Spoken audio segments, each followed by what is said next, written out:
अस्सलाम वालेकुम वरहमतुल्लाहि वबरकातुहू। ये हमारे नबी मोहम्मद सल्लल्लाहु ताला अलैहि वसल्लम की सीरत का नवा एपिसोड है। तो सबसे पहले हम बात करते हैं 8वें एपिसोड के सवाल के जवाब के बारे में। तो सवाल मैंने इस तरह से पूछा था कि बनी इस्माइल और बनी इसराइल के आखिरी नबी कौन हैं? तो जवाब इस तरह से है कि बनी इस्माइल के आखिरी नबी हमारे प्यारे मोहम्मद सल्लल्लाहु ताला अलैहि वसल्लम हैं और बनी इसराइल के आखिरी नबी ईसा अलैहिस्सलाम हैं।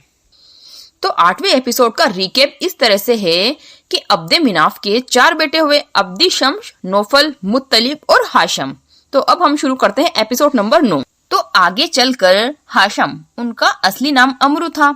हाशम नाम इसलिए पड़ा कि जब लोग हज करने जाते थे तो हाजियों को वो रोटी शोरवे में तोड़ तोड़ कर खिलाया करते थे, तो इसी वजह से उनका नाम हाशम पड़ा। तो अब्दे मिनाफ के 4 बेटे अब्दी शम्स, नौफल और मुत्तलिब और हाशम, इसमें से हाशम की जो नस्ल है वो आगे चली और हाशम के बेटे हुए अब्दुल मुत्तलिब, जिनका असली नाम था शैबा।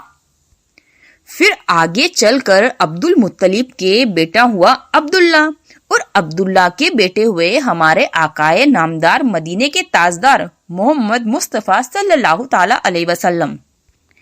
तो अल्लाह ताला ने इब्राहिम अलैहिस्सलाम की औलाद में से इस्माइल अलैहिस्सलाम को चुना, फिर इस्माइल अलैहिस्सलाम की औलाद में से कनाना को चुना, फिर कनाना की नस्ल में से कुरैश को चुना और फिर कुरैश की नस्ल में से हाशम को चुना और हाशम में से हमारे नबी सल्लल्लाहु ताला अलैहि वसल्लम को चुना।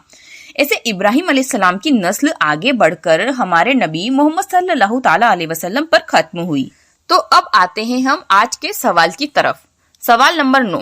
तो आज का सवाल इस तरह से है कि मुल्क यमन से आकर मक्का और उसके आसपास के इलाकों में बसने वाली कौमें, जिन्हें अरब आरिबा कहा जाता है, इनमें से सबसे पुरानी और कदीम कौम कौन सी है? तो इसका जवाब मैं 10वें एपिसोड में, अगले एपिसोड में आपको दूंगी। अल्लाह हाफिज।